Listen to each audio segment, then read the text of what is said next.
څنګه خپاست دی؟ خپه ځکه یم چې د ژوند نه ستړی یم. له ډېر خفګان نه مې سر باندې درد ده.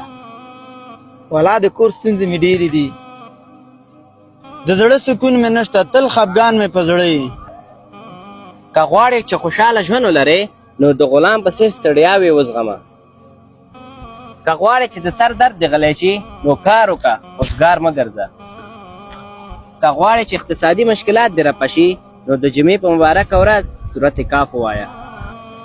که غواړې چې زړه کې د سکون پیدا شي استغفار وایه او تل الله یادوه. زما په خبرو باندې فکر مه کوئ، عمل وکوئ.